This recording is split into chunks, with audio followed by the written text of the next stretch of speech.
안녕하세요. 혼장마을 20주년을 기념해 기획된 오미나가 만난 대한민국 교육 리더 오미나입니다. 이번 시간에는 현재보다 미래를 바라보며 다양한 교육 사업을 하고 계시는 종로학원 하늘교육의 최진현 사장님을 만나 교육 사업 이야기와 우리나라 미래 교육에 대해서 이야기해 보도록 하겠습니다. 안녕하세요, 최진현 사장님. 네, 반갑습니다. 네, 요즘 근황이 궁금한데요. 어떻게 지내세요? 교육 쪽의 신규 사업 이제 그 기획 추진하고 있고요. 조만간 이제 시작될 것 같고, 그리고 뭐 한양대에서 강의도 하고 있고요. 그리고 몇 가지 이제 그런 신규 사업들 하고 있습니다. 신규 사업이면 뭐 교육 쪽에 관련된 신규 사업이세요? 네, 그렇죠, 주로. 네. 한양대에서는 어떤? 한양대에서는 그 창업 네. 교육 과목들을 가르치고 있어요. 네, 대학생들에게. 학생들 대상으로 해서 창업에 관심 있는 그 창업융합 전공이라는 전공이 있는데 네. 그 전공을 하려는 학생들 또는 교양으로 창업 관심 있는 학생들 대상으로 이제 창업 수업도 하고 있습니다. 네. 사장님께서는 화학공학과를 졸업하셨잖아요. 근데 삼성물산에 들어가셨었는데 이렇게 교육계로 관심을 가지신 뭐 계기가 있으신가요? 네, 사실은 삼성물산 처음 들어갔을 때는 지금 한참 이슈되고 있는 네. 반도체 소재 국산화하는 그런 일을 했었어요. 그래서 수출하고 뭐 이런 일을 했는데 그거와 별도로 이제 저녁에 지인들과 네. 인터넷 회사들을 창업을 했었거든요. 인터넷 음악 회사도 했었고, 뭐 인터넷 게임 회사, 뭐 웹툰 회사 이런 거를 했었는데 그 당시는 그 인터넷 콘텐츠를 유료화하는 거를 받아들이는 분위기가 아니라 가지고 저희가 사이트는 잘 됐는데 돈은 네. 못 버는. 몇 년 전이죠? 99년, 2000년 뭐 지난 세기입니다. 지난 세기. 네. 지난 세기에 그랬었는데 그러면 사람들이 인터넷 콘텐츠 중에 돈을 내고 이용할 게 뭐가 있을까라고 생각했는데 그게 이제 도박, 성인물, 교육이었어요. 도박하고 성인물은 하면 안 되니까 네. 교육 사업을 기획하던 중에 이제 대성학원 분들을 뵈가지고 이제 그 사업을 시작하게 됐죠. 그럼 교육 쪽으로 하신 지는 얼마나 되셨어요? 그게 이제 2000년에 창업했으니까 뭐 20년쯤 교육 관련된 일을 하고 있는 겁니다. 네. 지금 강사분들이 오랫동안 강사 일을 하시고 지금 본인의 사업을 하시려고 하시는 분들이 많아요. 그러면 그런 강사분들이 교육 사업을 하실 때 염두에 두어야 할 그런 점이 어디 있을까요? 네, 그 교육 사업이 은근히 그 막 대를 이어서 하는 경우가 별로 없거든요. 수명이 굉장히 네. 짧아요. 몇몇 회사를 빼고는. 근데 그 이유가 그 교육의 경쟁력을, 교육 사업의 경쟁력을 대부분 강의 쪽에서 찾으시는 경우가 많으세요. 네, 그렇죠, 대부분. 네, 우리나라 사교육 시장 20조가 다 강의입니다. 거의 다 강의. 교재도 강의용 교재인 거고, 싸움도 강의 싸움인 거고, 강의 잘하는 사람 스카우트하는 네. 거고, 뭐 내가 더 강의 잘해 이거로만 싸우고 있거든요. 이렇게 해서는 그 강사나 원장의 생로병사와 사업의 생로병사가 같이 갈 수밖에 없어요. 그래서 저는 이제 지금 강의를 시작하시거나 강의를 하시다가 이제 이걸 사업화시키고 싶은 분들한테 조금 권해드리는 거는 교육 과정 자체를 차별화할 수 있는 방법이 없을까. 교육 과정을? 네, 네. 그리고 강의와 강의 사이에 벌어지는 평가나 학생 관리 부분을 차별화할 수 있지 않을까. 그러면 이제 기존에 하시는 분들이랑 완전히 다른 영역의 경쟁을 하기 때문에 그 지속 가능성이 생기고 또 하나 좋은 거는 교육 과정이나 그 평가 쪽 사업은 시간이 지나면 지날수록 데이터베이스가 많아진다든지 명성이 높아진다든지 해서 더 이제 그 진입장벽이 생겨서 적이 쫓아오는 걸 막을 수 있거든요. 그래서 나만의 교육 과정, 나만의 관리 방법, 나만의 평가 방법에 대해서 좀 고민을 하시면서 강의를 하시거나 사업을 진행하시면 좋겠다라고 생각합니다. 지금 사업을 준비하시는 강사분들에게 정말 좋은 말씀인 것 같아요. 강의는 많이들 하시는데 이렇게 뭐 나만의 교육 과정이라던가 이런 거 만들기에는 좀 어렵잖아요. 네, 그런 분들 염두에 두시면 좋을 것 같습니다. 그럼 사장님께서는 현재 미네르바 스쿨이라고 해서 사실 하버드대보다 더 들어가기 요즘에 어렵다고 하잖아요. 한국에서 이렇게 뭐 대사 담당 역할을 하시는데 미네르바 스쿨이 어떤 학교인가요? 미네르바 대학은 지금 올해 이제 9월에 첫 졸업생, 4학년 졸업생을 낸 그 스타트업 대학인 거죠. 대학 자체를 아예 생으로 만들어 버렸어요. 네네. 그래서 이제 그 대학의 취지는 지금까지 교육 자체가 뭔가 잘못된 게 많다. 근데 그거를 아무도 안 고친다. 그거는 이제 한국 대학을 얘기하는 게 아니라 전 세계 모든 대학이 다 그렇더라. 그래서 그 대학들의 잘못된 거를 한번 고쳐보자고 만들어서 뭐 예를 들어서 이제 왜 그 물 맑고 그 공기 좋은 캠퍼스에서 4년 내내 박혀 있어야 되느냐. 그래서 네네. 세상을 어떻게 알겠냐. 네네. 그래서 전 세계 7개국을 다니면서 수업을 한다든지. 온라인 수업 기반이죠? 사실은 그렇게 알려져 있는데 온라인 수업을 하는 이유는 네. 온라인을 통해서 학생들이 좀 더 참여를 많이 하고 온라인을 통해서 학생들을 다 일일이 녹음이 다 되니까 분석하고 뭐 이러기 위한 목적으로 온라인을 쓰는 거고 실제로는 오프라인 활동이 훨씬 많습니다. 기존에 어떤 대학보다 오프라인 활동이 많은 게 전원이 다 기숙생활을 하면서 전 세계를 같이 다니는 거잖아요. 그런 대학은 없는 거고 그리고 그 수업 이외에 그 지역에 오면 맞으면 서울에 오면 네이버가 됐건 카카오가 됐건 서울시가 됐건 자기 전공에 따라서 그 지역에 있는 기관과 학생들이 프로젝트를 하게 돼 있어요. 그럼 전 세계 7개국을 다니면서 7번의 프로젝트를 하는 거잖아요. 예를 들어서. 그런 그 강한 오프라인을 하는 대학인 거지 온라인은 교육 효과를 내기 위해서 에듀텍을 쓰는 거지 에듀텍이 목적인 학교는 아닙니다. 제가 알기로도 온라인을 기반으로 한 그런 학교로 알고 있었는데 또 이렇게 오프라인 모임 그 다음에 뭐 전 세계를 돌아다니면서 하는 그런 수업이 훨씬 더 많이 있는가. 그러면 지금 그 미네르바 스쿨도 그렇지만 지금 우리나라 미래 교육이 지금 가는 방향이잖아요. 이렇게 사장님께서는 우리나라의 미래 교육을 어떻게 가야 된다고 지금 보시는가요? 뭐 한국은 그 교육부 중심적으로 그 진행되는 부분이 많아서 그 틀 안에서 하기 때문에 좀 어려움은 있지만 만약에 우리가 학생이 학교나 학원이 없었다라고 생각하면 교육을 어떻게 설계했을까를 다시 한번 생각해 보면 그게 미래 교육이라고 생각을 하는데요. 뭐 예를 들어서 그 학교에서 9시에 수업 시작하고 4시에 수업 끝나면요. 국사하고 50분 하고 10분 쉬고 수학하고 50분 하고 10분 쉬고 이렇게 하잖아요. 그렇죠. 그러면 4시에 수업 끝났을 때 학생이 1교시에 배운 국사를 기억할까요? 못할 것 같죠? 근데 왜 학교는 그렇게 설계가 돼 있을까? 그거는 사실은 학생 중심적으로 생각하면 그렇게 안 짰어야 되는 거잖아요. 그렇죠. 그거는 선생님들이 칼퇴근하고 싶어서 짰을 가능성이 좀 많은 거예요. 자기 출퇴근 시간에 수업을 맞춘 거잖아요. 그 시간 안에 다 해야 되기 때문에. 그리고 왜 중간고사, 기말고사 한 번만 보고 말고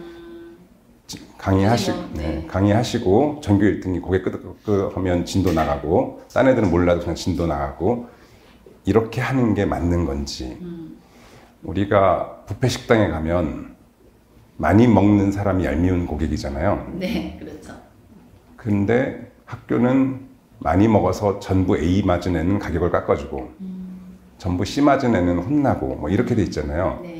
이게 극단적인 예를 들은 건데 만약에 이 세상에 학교나 교육이 없었고 학생 중심적으로 그 교육을 설계한다 그러면은 그러면 무엇을 바꿔야 되나가 미래 교육이라고 생각을 하는데요. 그렇기 때문에 기존 교육에 대해서 많이 잊어버리는 거를 연습을 많이 하시는 게 한국의 미래 교육을 설계하시는 데 도움이 될 거라고 생각이 듭니다. 지금 현재 몸담고 계시는 종로학원에서 K-POP 국제학교를 준비하신다는 걸로 알고 있어요. 근데 그 K-POP 국제학교가 어떤 학교인가요? 네, 아직 저희가 같이 조인트 벤처를 만들기로 한 회사와 구체적인 내용을 이제 공개할 수 없는 부분도 있어서 구체적인 얘기는 못 드리지만 취지를 말씀드리면 이런 건데요. 왜 학생들은 몇십 년간 네. 희망 직업이 연예인이 몇 등 안에 들었으면 네. 이쯤 됐으면 가르쳐 줄 만도 한데 네. 왜 계속 의사 변호사 되는 것만 가르치고 있느냐. 이것도 학생 중심적이지 않은 거죠. 네. 그렇게 하고 싶으면 유재석이 희망 직업 1등이면 이제 가르쳐 줄 때도 된 게 아니냐. 네. 몇십 년째. 네. 맞으면 골프도 마찬가지고 e스포츠도 마찬가지고 이런 거 하려고 그러면은 나가서 하잖아요. 네. 이거에 대한 교육과정을 만들겠다는 취지가 하나 있고요. 네. 또 하나는 우리나라에 있는 모든 교육은 다 수입산입니다. 그렇게 생각하지 않아도 네. 대학 시스템은 어딘가 미국이든 유럽에서 가져온 네. 거고요. 고등학교 시스템은 어딘가 일본에서 가져온 거고 그리고 지금도 미래 교육 한다고 그러면 서양이나 여기서 하는 거를 네. 벤치마킹을 하세요. 근데 이제 우리나라도 수출 한번 해볼 때가 된 것 같습니다. 그러면 어떤 종목을 수출해야 되는지, 기계공학을 수출해야 되는 건지, 네. 원자력공학을 수출해야 되는 건지, K-팝을 해야 되는 건지, 여자 골프를 수출해야 되는 건지, 이거는 너무 명확한 얘기잖아요. 네. 한국이 1등 하는 분야를 수출할 수 교육도 한국이 1등 하는 분야를 수출할 수 있어야 된다고 생각을 해서 그런 취지에서 이제 좋은 예술가 양성과 그리고 한국 교육도 조금 수출해보고 싶다 이런 취지라고 보시면 될 것 같습니다. 그러면 K-팝 국제학교는 여기에 들어온 학생들에게 예술가 아니면 어떤 그런 양성의 과정인가 어떤 과목을 이제 사실 과목에 대한 지금 설계는 안 끝났지만 이런데요. 과목을 만드는 순간 대중예술학교는 아닙니다. 왜 그러냐면 네. 예를 들어서 미국에 아주 유명한 대중예술학교가 있어요. 네. 그 학교가 92년도에 생겼으면 그때 뽑은 교수님들은 헤비메탈 하시는 분들이세요. 그리고 네, 계속 헤비메탈을 가르치세요. 네. 그럼 학생들이 힙합을 하고 싶으면 어떡하냐면 동아리 활동을 해요. 네. 지금 한국에서 그렇습니다. 서울대 컴퓨터공학과에서 게임을 하고 싶으면 동아리 활동을 해요. 지금 학생들이 가르치고 싶은 걸 가르치려면은 네. 과목이 있으면 안 되는 네. 거예요. 과목을 만들 수 있는 학교가 돼야지. 네. 그럼 양성 과정 정도로.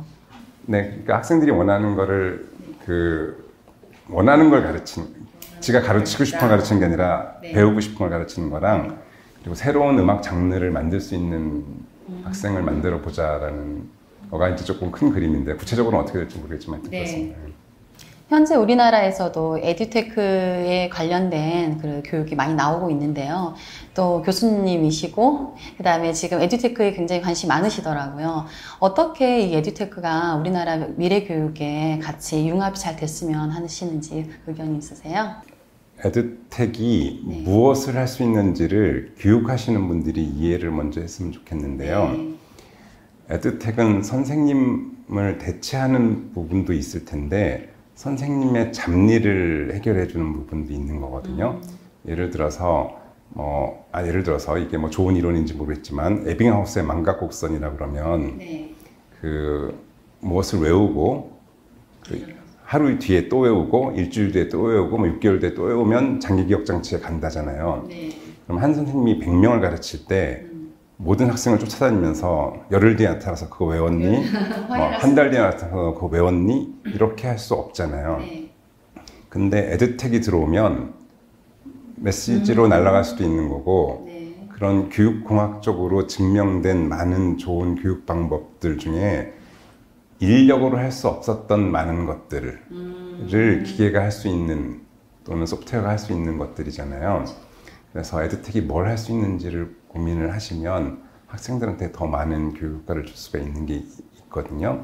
그런 부분을 이제 고민을 하셔야 되는데 에듀텍도 마찬가지로 에듀텍을 위한 에듀텍을 하시는 데가 많습니다. 에듀텍은 도구일 따름이에요. 네. 말하자면은 교실에서는 칠판과 백목 같은 존재거든요. 네. 칠판과 백목은 아무리 우수해도 교장 선생님이 바꾸라면 바꾸는 거예요. 더 나쁜 거로도. 그래서 에듀텍도 교육과정과 잘 융합되지 않으면 그 버림받을 수 있다. 왜냐면 중국같이 돈 많은 나라에서 더 좋은 에듀텍 만들어버리면 네. 우린 버림받을 수 있거든요. 그래서 교육 과정과 융합된 에듀텍을 만들어야지만 그 조금 품질이 나빠도 네. 그냥 쓸 수밖에 없는 상황이 발생하기 때문에 에듀텍에 대해서는 꼭 교육 과정이나 아까 얘기한 것처럼 평가 쪽이랑 융합이 잘 될 수 있게 만들어야지만 그 오래 갈 수 있고 아니면 칠판백목처럼 네. 싸구려 중국산이 나오면 폐기된다든지 이런 일이 벌어질 가능성이 좀 있다고 생각합니다. 저도 이제 교육 사업을 하다 보니까 아까 말씀하신 그 평가 부분에 대해서 되게 궁금한 게 많아요. 지금 뭐 개발하신 평가 시스템이 있으신가요? 네, 예를 들어서 지금 개발한 건 아니지만 뭐 이런 겁니다. 우리가 이제 K-팝 학교도 그렇지만 우리 어렸을 때 피아노 학원을 다 가봤을 거 아니에요. 네네. 전 국민이 다 갔을 거잖아요. 김정은도 갔을 거예요. 근데 그 피아노 학원 가면 일주일에 한 번 가죠. 네. 그리고 30분 동안 선생님이 치면 따라 쳐보고 그 다음에 100번 연습해와 이러고서는 이제 집에 가는 거잖아요. 네. 그러면은 애들이 그러니까 100번 연습하면서 발을 정자 쓰는 건데 이제 귀찮으니까 그냥 20번쯤 하고 100번 했다고 해서 가는 거잖아요. 네. 여기서 학생들이 집에서 피아노 칠 때 본인 스마트폰에서 얘가 치는 거를 인공지능이 인지를 해서 네. 음정이 맞았거나 박자가 맞았거나 또는 뭐 새끼손가락이 잘 안 움직인다거나를 분석해서 학생한테 주고요. 네. 그리고 횟수도 세주고 연습량을 했는지 그 리포트를 정리해서 선생님한테 보내주면 그 학생이 그 다음 주에 수업 갔을 때 선생님은 그걸 보고 너는 이런 게 좀 약했구나라고 해서 맞춤식으로 할 수가 있을 거잖아요. 네. 이 사이에 시험지에서 뭘 푼 건 없는 건데 네. 학생들의 그 발달 과정 자체를 평가를 할 수 있는 거잖아요. 네네.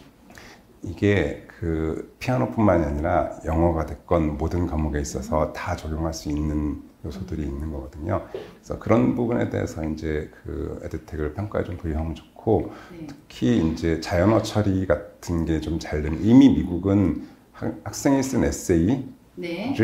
인공지능이 채점하고 있습니다. 네. 사람보다 훨씬 정확한 수준으로. 이제 그런 쪽 기술이 있다는 걸 알면 학생들한테 매일 에세이 문제를 시험을 내줘도 선생님이 직접 채점하지 않아도 됐잖아요. 네. 선생님은 작문에 대한 강의만 하시면 되고 평가는 인공지능이 하면 되는 거니까 이런 식의 여러 가지 도입이 가능하다는 걸 좀 아시면 뭐 그 강의를 하시거나 학원을 하시거나 교육사업 하시는데 도움이 많이 되실 것 같아요. 네. 우리가 흔히 학원에서 이용할 수 있는 에듀테크 기술이 있을까요? 네, 사실은 조금만 관심을 가지시면은 네. 지금 에듀텍은 전 세계에서 제일 핫한 분야 중에 하나거든요. 수많은 스타트업들이 나오고 있고 그리고 한국은 사교육이나 교육에 대해서 조금 저평가하고 있는데 지금 외국은 교육회사가 조금만 매출 내도 우리로 치면 바이오 회사처럼 그런 대접을 받기 때문에 이스라엘, 일본, 미국 이런 데서 어마어마한 그 새로운 에듀텍들이 나오고 있어요. 네. 이 중에 우리가 쓸 것들이 굉장히 많습니다. 앱 형태로 돼 있어서 아주 저렴한 가격, 무료에 쓸 수 있는 게 많아요. 그래서 아까 얘기했던 인공지능으로 에세이 채점하는 거, 그것도 1년 내내 써봤자 학생당 몇만 원 수준입니다. 학생당 몇만 원 수준이에요. 그럼 한 달에 몇천 원 수준인데 에세이를 1000개를 쓰건 10,000개를 쓰건 얘가 다 채점하거든요. 네. 이런 것도 있고 그리고 이제 그 에듀텍 관련돼서 외국 기사를 좀 검색해 보시면 관심 가져야 될 에듀텍에서 이제 베스트 10 이런 것 기사들도 엄청 많아요. 그러니까 네, 근데 이제 원장님들이나 선생님들이 이걸 혼자 하시기는 좀 어려우실 것 같고요. 요것도 조금 스터디처럼 몇몇 분이 모여서 이렇게 이런 게 있는데 이거 어떨까라고 의견도 나눠보고 써보고 공유해보고 이렇게 이런 식의 거를 좀 활동을 하시면 지금 저렴하고 누구나 쓸 수 있게 나와 있는 것들이 워낙 많아서 그 중에 하나쯤 이렇게 쓰시면 좋을 것 같아요. 네. 그럼 마지막으로 우리 현재 교육업계에 계시는 교육인들에게 당부 말씀이 하신다면 한마디 해주세요.